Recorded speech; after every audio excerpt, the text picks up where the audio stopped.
Arm mode / combat mode is probably one of the most questioned things in Space Station 14. It's questioned all the way from literally how do you turn it on, how does it work, what does it limit you to, and so on.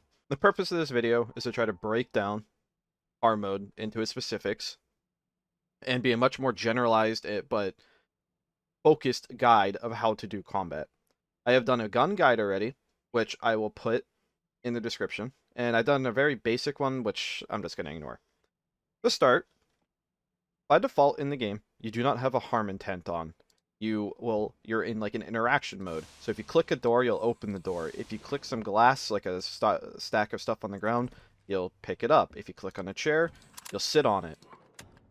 Things like that. If you click on a vending machine, you open it.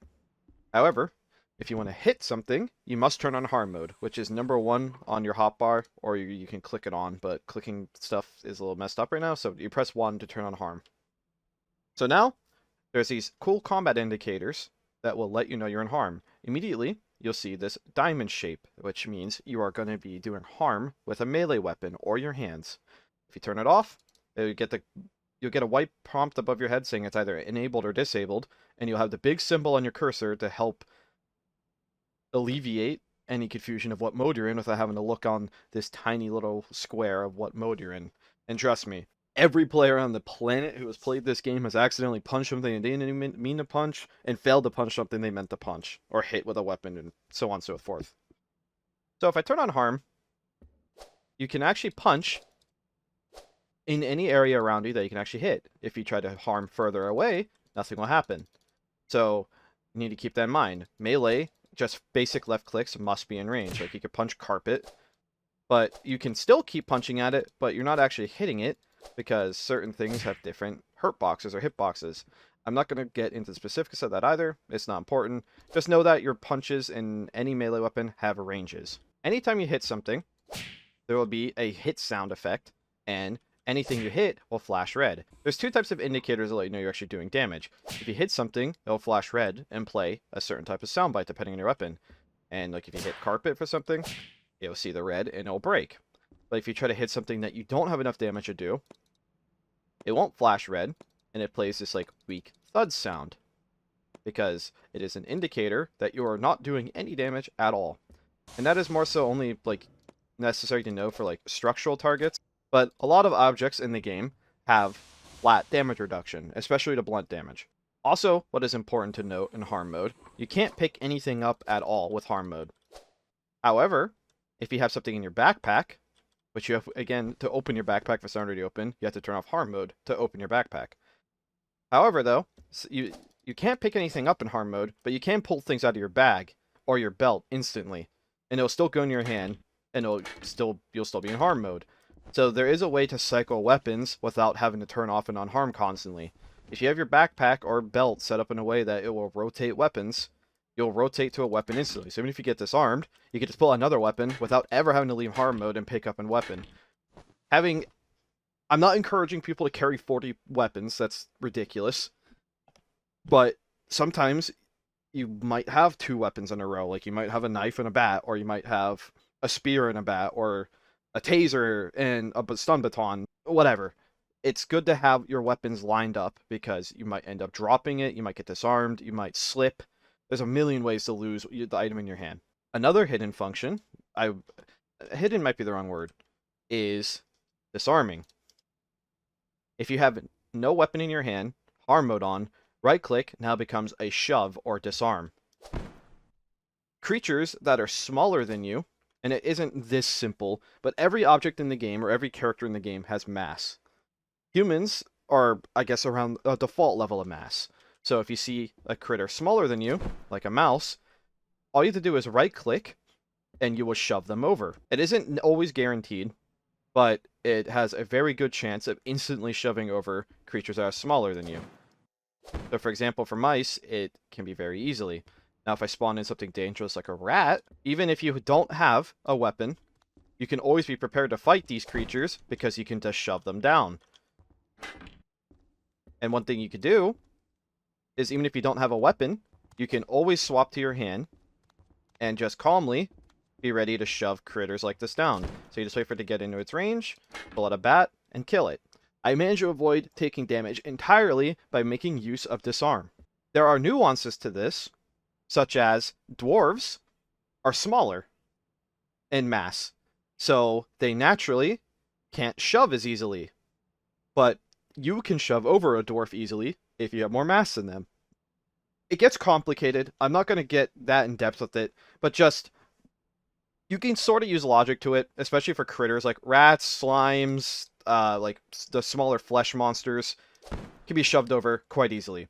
Also, being hurt makes you easier to shove over, and so on. I'll continue.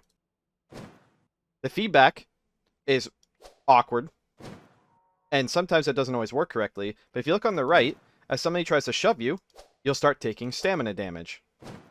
And if they keep shoving you, you can lose all your stamina, and you'll get shoved down on the ground, and you enter a stamina crit, which means you are down, which will drop any item in your hand guaranteed. But, as you can see there, he managed to hit a disarm on me. It is rather ballsy to try to go for a disarm on somebody, especially if they have like a gun or something, but if you have nothing, that might be the only choice you have. So like in that example, he actually managed to disarm me in one attempt. And again, in one attempt. Disarming can be a very, very useful tool, and is often something I see it not utilized much, probably because it's kind of not all that clear just how powerful shoves actually are. But there's nothing that stops you from basically just running around a person and just trying to shove whatever's in their hand out of their hand. And yeah, disarming and shoving is a little clunky. Now, another thing, as I mentioned, there's stamina crit, there are stamina damage weapons. The two most common ways of getting disabled in this game through stamina are disablers and stun batons. If somebody is using one, a lit stun baton has sparks that come off of it, and it only takes 2 hits to put you into stam crit, and you'll be stunned for quite a while. It is also worth mentioning that a disabler, once you gain your stamina back, you gain some immunity, or you have a few seconds of like stun resistance once you get stunned. Mentioning that a disabler will stam crit you in 4 shots. And still, while I'm here, losing stamina will slow you down considerably. So even if you don't fall in the critical, you get a slowdown effect until it catches back up. And your stamina recharges fairly slowly, so even if you get lucky dodging a few disabler shots, they only have to hit you like one more time if they're hitting shots consistently. So if you're fighting an enemy who's using stamina damage, and you don't have any way of killing them instantly, your best bet is to pretty much always try to avoid just getting into a fight with somebody who has stuns, and typically it's going to be security. But I'm trying not to get too off topic. Another thing to mention with combat is there are a few weapons in the game that can be wielded. So certain weapons like the baseball bat, spear, and fire axe are all weapons that have wields. If you press Z with the item in your hand, you'll wield it with 2 hands.